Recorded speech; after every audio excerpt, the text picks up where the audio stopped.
마약상 같은 경우는 제가 뭐 당연히 그런 걸 안 해봤지만 콜롬비아에서 유통되는 마약이 미국으로 건너가면 30배가 뛰고 막 이런다면서요 가격이. 그리고 방콕에 있었던 게 한국으로 들어오면 10배가 뛰고. 그래가지고 요즘에 동남아에 있는 마약들이 한국으로 많이 넘어오는 이유가 10배를 먹을 수 있으니까. 그 리스크를 지고 가져가기만 하면.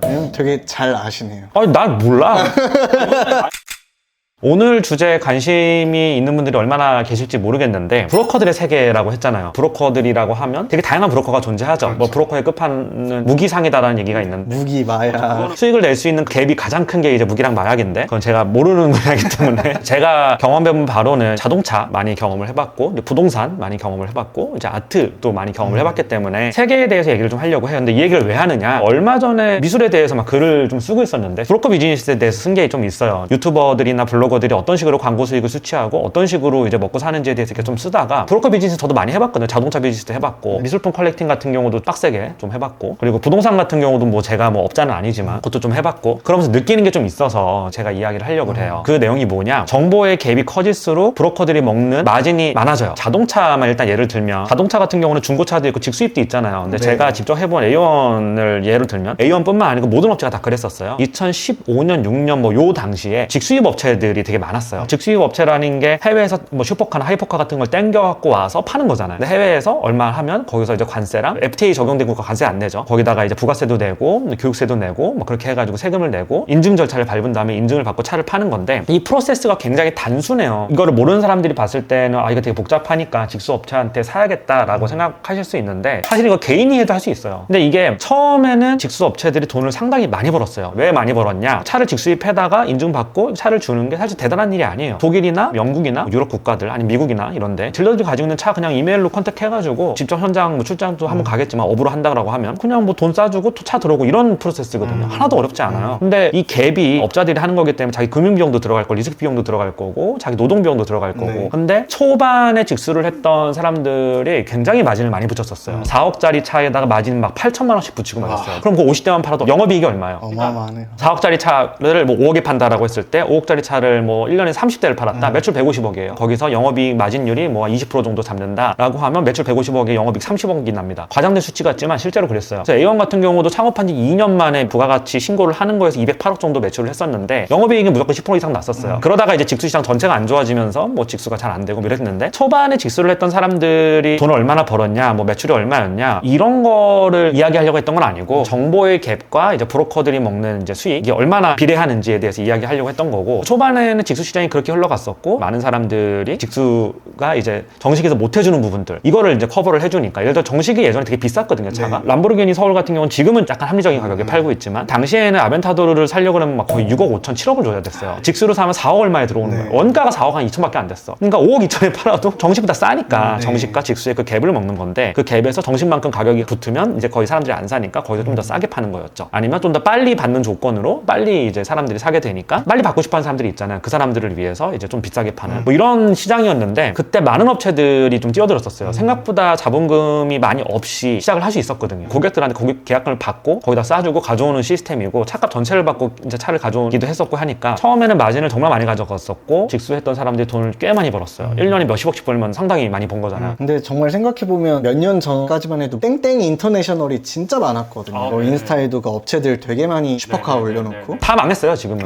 코로나19 사태로 인해서 이제 차들이 생산이 잘 안 되고 이러면서 프리미엄이 붙기 시작하면서 유럽이랑 미국에서 먼저 피가 붙는 거예요. 피가 이만큼 붙은 상태에서 이걸 수입해가지고 팔면 마진이 도저히 안 남는 거예요. 그래서 사실은 피 시장 때문에 망했어요 직수 사업은. 그래서 이게 시장이 뭐 어쨌든 되게 빨리 꺾이긴 했는데 정보의 갭이 있었거든요. 제가 이제 지금부터 말하려고 하는 게 진짜 하려고 하는 얘기인데 2016년 17년만 해도 소비자들이 실제 이 직수로 들어오는 차들이 원가가 얼마나 되는지 알기가 되게 힘들었어요. 정보가 많이 오픈이 안 됐거든요. 근데 그 정보라는 게 굉장히 많은 노력을 해야 얻을 수 있는 정보도 아니었고 그거를 조금만 찾으면 되는 시장이었는데 많은 사람들이 모르고 있었고 그 시장에서 과한 초과 마진을 얻었던 거죠. 그래서 이제 자동차 같은 경우는 이제는 직수를 할 만큼의 매니아들이나 차를 좋아하시는 분들은 이제는 그 사이트를 다 알고 있고 독일이라든가 뭐 이제 영국이라든가 뭐 미국이라든가 유명한 그 자동차 파는 사이트들이 있어요. 조금만 검색하면 거기서 꽤 유명한 딜러들도 그냥 컨택이 가능해요. 자기가 직접 해도 돼요 사실. 업자 마진이 굉장히 많이 줄었고 그러다 보니까 사람들이 안 하는 거예요. 왜냐하면 직수를 하게 됐을 때 AS도 해줘야 되고 예상하지 못하는 그 비용들이 나갈 수가 있으니까 이제 메릿이 약하네요. 그래서 이제 거의 다 사라졌는데 기본적으로 차 브로커라고 하는 게 딜러잖아요, 결국은. 네. 뭐 아트도 딜러고 부동산도 딜러잖아요, 사실은. 공인중개사들도 있고 공인중개사가 아닌 사람들도 있지만 부동산을 초기해주는 거잖아요. 매물을 다 브로커라고 볼 수 있는데 자동차 브로커 비즈니스가 수익이 제일 낮아요. 부동산하고 이제 아트에 비해서. 그거 왜 그러냐? 정보가 다 오픈돼 있어서 그래요. 보배들이 뭐 엔카 아니면 퍼란페 같은 동호회만 가봐도 이 정도 차가 이 정도 키로수에 이 정도 옵션이면 이 정도의 거래가 된다라고 하는 게 어느 정도 데이터로 다 나오거든요. 그렇기 때문에 중고차 딜러들이 거기서 초과 갭을 먹는 게 쉽지가 않아요. 팔려고 하는 사람과 살려고 하는 사람 간에 정보가 차단돼 있어야 되거든요. 그래야지 그 갭을 최대한 많이 벌려가지고 브로커들이 많이 먹을 수 있는 거잖아요. 마약상 같은 경우는 제가 뭐 당연히 그런 걸 안 해봤지만 그냥 뭐 드라마나 이런 걸 봐도 리스크 비용을 먹는 거잖아요. 콜롬비아에서 유통되는 마약이 미국으로 건너가면 30배가 뛰고 막 이런다면서요, 가격이. 그리고 방콕에 있었던 게 한국으로 들어오면 10배가 뛰고. 그래가지고 요즘에 동남아에 있는 마약들이 한국으로 많이 넘어오는 이유가 10배를 먹을 수 있으니까. 그 리스크를 지고 가져가기만 하면 당연히 이제 마약 하면 안 되죠. 당연히 나쁜 거고.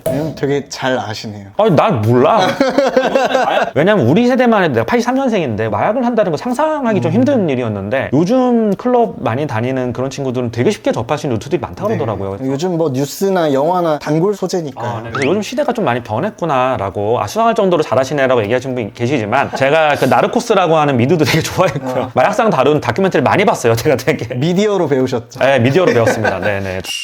자동차 시장 먹을 게 별로 없어요, 솔직히 얘기해서. 저도 이제 중고차 비즈니스를 제가 부업으로 하고 있지만 중고차 비즈니스에서 이제 큰돈 버는 시대는 지났다라고 얘기를 해요. 불과 10년, 15년 전에 중고차 비즈니스 했던 분들은 보배드림 이런 사이트들도 많이 활성화가 안 돼 있었고 수요자와 이제 공급자 간의 어떤 갭을 벌리기가 되게 쉬웠는데 지금 정보가 너무 많이 오픈돼 있고 동호회를 통해서 많은 사람들이 그런 거에 대해서 학습을 많이 했기 때문에 실제 그 갭을 많이 벌려서 이제 가끔 가다가 이제 어떤 딜러들은 눈탱이 치기도 하죠. 근데 뭐 관심 없는 회장님들 이런 사람들은 뭐 눈탱이 맞기도 하죠. 예전에는 진짜 갭을 벌려가지고 많이 먹었다라고 하면 지금은 리스피 같은 것도 좀 많이 이제 장난쳐서 먹는 것 같고 아주 예전처럼 중고차 사업을 한 10년, 15년 전에 했던 그런 분들처럼 그 정도의 수익은 못 낸다. 투자자분 대비 수익률이 굉장히 떨어지고 있는 거죠. 근데 이제 반면에 또 다르게 생각해 볼 수 있는 게 중고차 비즈니스 같은 경우는 규모가 워낙 크잖아요. 그러니까 예를 들어 부동산 중개 시장이 수수료가 매출이잖아요. 수수료 매출 시장이 1년에 뭐 1, 2조밖에 안 돼요. 근데 중고차 시장 훨씬 크거든요. 그래서 규모의 경제가 달성이 되고 독과점의 지위를 좀 획득할 수 있으면 상당히 수익이 많이 되거든요. 그래서 요즘 정식 수입 업체들이 중고차 인증사업부 같은 거를 진출을 하고 있는 이유가 그런 것 때문이고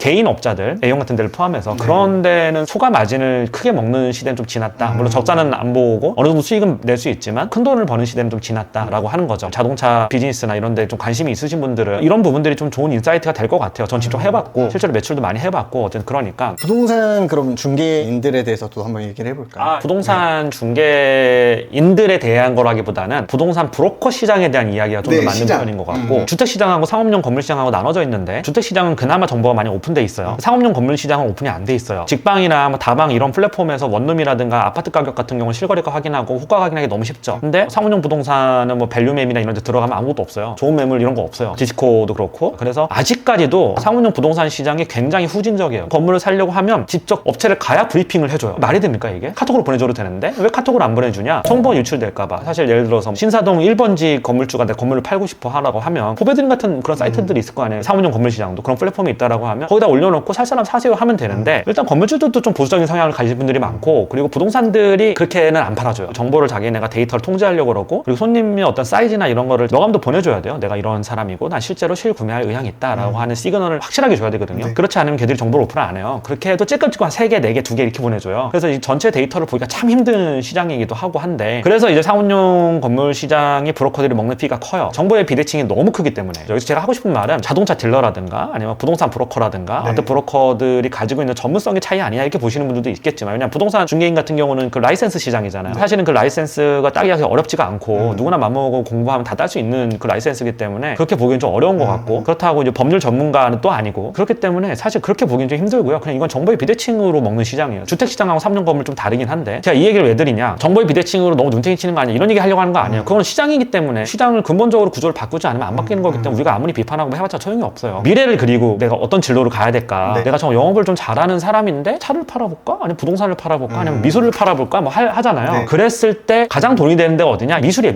미술이 정보 비대칭의 끝판왕이거든요. 사실 자기가 영업을 잘할 수 있으면 미술이 제일 돈이 되는 것 같고 그 다음에 돈이 되는 게 전 부동산인 것 같아요. 제일 돈 안 되는 게 이제 자동차인데 돈 안 된다라고 하는 게 상대적인 의미예요. 정보의 비대칭성 순위죠. 그렇죠. 정보의 비대칭성이 높을수록 당연한 거잖아요. 무기상이 왜 돈을 많이 먹냐? 전 무기상에 대해서 몰라요. 아는 사람 중에 한 명도 없는데 제가 아시는 분 중에 어떤 형이 있는데 와이프네 집이 외국 사람인데 중동에서 무기상을 했었어요. 네. 진짜야.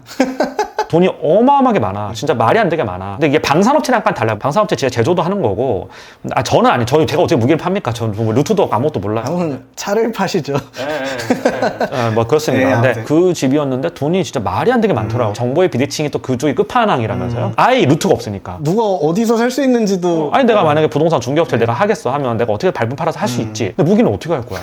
뭐 어떻게 할 거야 자기가? 뭐 러시아 가서 뭐 무기 좀 주세요 이럴 거야? 말이 안 되는 얘기잖아. 이제 중개상의 어떤 수익은 정보의 비대칭성과 정확하게 비례하고 마약은 정보의 비대칭성이라기보다는 법률 리스크 비용이 거기 다 이제 포함이 돼 있는 거죠. 이제 그렇습니다. 요지는 다 얘기를 했어요. 근데 이제 아트 쪽으로 넘어가 보면 미술이야말로 정말 정보 비대칭의 끝판왕이거든요. 정의도 잘 알잖아. 일단 여러분들도 특히 해외 갤러리 같은 거 컨택을 해보시면 프라이머리 가격을 안 알려줘요. 아니 그림을 사겠다고 하는데 그 그림의 가격을 안 알려주는 거예요. 뭐 이런 경우부터 저희가 PDF로 그림에 대한 정보를 주고받는데 가격이 안 나와 있는 경우도 너무 다반사입니다. 그러니까 얼마인지 비교를 할 수가 없는 거예요. 그리고 미술 같은 경우는 부동산만 해도 자동차만 해도 가격을 비교하고 할 수 있는 사이트들이 있다면 미술은 그나마가 옥션 레코드겠죠. 근데 옥션 레코드만 해도 사실 모든 정보가 있는 건 아니기 때문에 우리가 비교해 볼 수 있는 그 지표가 제한적이에요. 그러다 보니까 아는 사람들만 알고, 그리고 그것도 문제라고 생각하는데 딜러나 갤러리스트들만 그걸 쉬쉬하는 게 아니라 컬렉터 분들조차도 그 정보들을 굳이 얘기를 안 하려고 하시는 그런 게 있기 때문에 속된 표현으로 깜깜이 시장이죠. 재미있는 게 아트 같은 경우는 진짜 갤러리에서 파는 것도 잘 가격을 안 알려줘요. 이건 말이 안 되는 시장이 사실은. 그 공개되면 뭐가 어떻다고. 그리고 가장 디지털화가 안 돼 있는 시장이고 가장 깜깜이 시장이긴 해요. 그래서 이제 이 시장에서는 수요자랑 공급자가 있는데 공급자만 그 가격을 통제하고 안 알려주고 정보의 비대칭성을 이용하려고 하는 게 아니라 수요자도 그걸 이용하려고 그래요. 수요자도 자기가 한번 이너서클에 들어가게 되면 이너서클 안에서 그 가격이 공개되는 거를 꺼려합니다. 저 같은 경우도 네이버에다가 아트원이라고 하는 미술 컬렉터 카페를 만들었는데 거기도 올리는 게 너무 조심스러워서, 왜냐면 이거를 나에게 보내주는 사람들이 있을 거 아니에요. 딜러도 있을 거고 어드바이저 아니면 뭐 갤러리스트들이 있을 텐데 이걸 공개하면 걔들이 되게 불편한단 말이죠. 그래서 나도 못 올려. 이거 사실 다 철진한 다음에 올리는 경우도 되게 많고, 제가 일부러 정보를 독점해서 그러려는 게 아니라 시장의 특성상 좀 그런 게 좀 있는 것 같아요. 컬렉터들도 이걸 오픈 안 하는 이유가 자기가 한번 이너서클이 돼서 정보를 많이 취득할 수 있는 단계에 가면 별 노력을 안 해도 돈을 벌 수 있는 어떤 시스템들이 좀 만들어지거든요. 거기서 이제 이익을 취하려고 하는, 정보의 비대칭성을 이용해서. 그래서 사실 전 세계에서 브로커들 중에서 가장 부자가 누구냐 보면 물론 뭐 마약상이나 무기상이겠지만 그런 거 제외하고 너무 위험한 거 이런 거 빼고 합법적인 틀 안에서 뭔가 내가 영업을 잘하는 브로커로서 가장 많은 수익을 얻을 수 있는 게 뭐냐 하면 미술인 것 같아요. 우리나라는 미술 시장이 너무 작기 때문에 우리나라는 아트 딜러들 중에 제대로 하는 사람들 거의 없고요. 사실 인스타그램에서 메인스트림에 있는 사람인 것처럼 포장하는 사람들도 사실 좋은 작품 하나도 못 구해주는 경우가 되게 많고 우리나라 딜러들하고는 잘 거래는 안 해요 사실은. 근데 해외에 가보면 진짜 놀고 먹으면서 돈 엄청 버는 데 너무 많아요. 예를 들어서 모던 아트들 트레이딩하는 이제 딜러들 있잖아요. 작품 가격이 100억이란 말이야. 보통은 아트 딜러들한테 5에서 10%를 줘요, 작품 가격에. 그러면 100억짜리 하나만 딜링을 해도 5에서 10억이 떨어져요. 이런 브로커가 어디 있어요 세상에. 자동차랑은 다르게 매입을 안 해도 되잖아요. 아트 딜러들은. 자기 자본 비용도 거의 없고 자기 어떤 네임밸류와 정말 이거는 그냥 중간에 다리만 놔주고 오른손 왼손에서 돈을 먹는 거거든요. 그래서 약간 달라요. 여기서 한 발 더 나아가게 되면 부동산도 그렇잖아요. 내가 단순히 이 매물을 소개해 준 게 아니라 내가 여태까지 가지고 있었던 부동산에 대한 인사이트 이런 거를 내가 컨설팅을 해주고 전문 지식에 대한 피를 받는 거다라고 하면 좀 얘기가 좀 달라지는데 이건 단순히 소개를 해주고 받는 게 아니잖아. 브로커피가 아니잖아요. 그러면 이게 컨설팅을 해주고 컨설팅 피를 받는 거더라면 얘기가 좀 달라지겠지만 사실 그렇진 않죠. 전문성이라고 하는 게 사실 실제로 이게 돈이 되느냐 안 되느냐에 크게 중요하진 않는 것 같고 부동산 유튜버들 중에 애널리스트 출신의 그런 분들이 하는 거 아니면 매크로에 대한 어떤 인사이트가 있어야 되는데 도움이 별로 안 되는 것 같긴 해요. 그래서 이제 어쨌든 미술 같은 경우도 이제 이 사람이 미술이 안목이 있고 작가를 많이 알고 그 사람하고 거래한다고 돈이 되는 게 아니라 어쨌든 내가 공부를 좀 해야 되고 딜러들이 추천 작품 샀을 때 100개 중에 98개는 망하는 그런 경험을 또 해볼 수 있습니다. 근데 뭔가 미술 같은 경우가 딜러들도 또 그런 게 있었던 것 같아요. 제가 인스타에 그림들을 좀 올려놓다 보니까 갤러리 같은 이름으로 DM이 왔어요. 결론은 저한테 팔 그림 없냐고 그런 DM을 받았는데 그런 식으로 그냥 인스타 DM으로만 왼손 오른손 그림 돌리고 이렇다 보니까 컬렉터 분들이 그런 분들한테 그림을 함부로 못 주잖아요. 왜냐면 누가 여기저기 다 떠돌아다니는 그림을 사고 싶겠어요. 그 다음에 또 그림은 원 오브 원이다 보니까 이게 알려지면 팔 때 나중에 고충들도 있고 이런 여러 이유들 때문에 미술 시장이 앞으로도 저는 확 바뀌기는 좀 어렵지 않을까 생각을 해요. 그렇죠. 결국은 이제 부동산 시장, 미술 시장, 뭐 자동차 어느 시장이 다 비효율성이 있죠. 누가 요즘 재밌는 얘기를 하더라고요. 비효율성을 해결해서 돈을 버는 게 스타트업인데 비효율성을 해결해서 돈을 벌면 굉장히 큰 돈을 버는데 비효율성을 이용해서 브로커피를 벌면 큰 돈은 못 번다. 물론 이제 그렇게 해서 큰 돈을 버신 분들도 있지만 그렇게 단적으로 단순하게 좀 설명을 하신 분이 있는데 되게 재밌더라고요. 그 얘기 들으니까.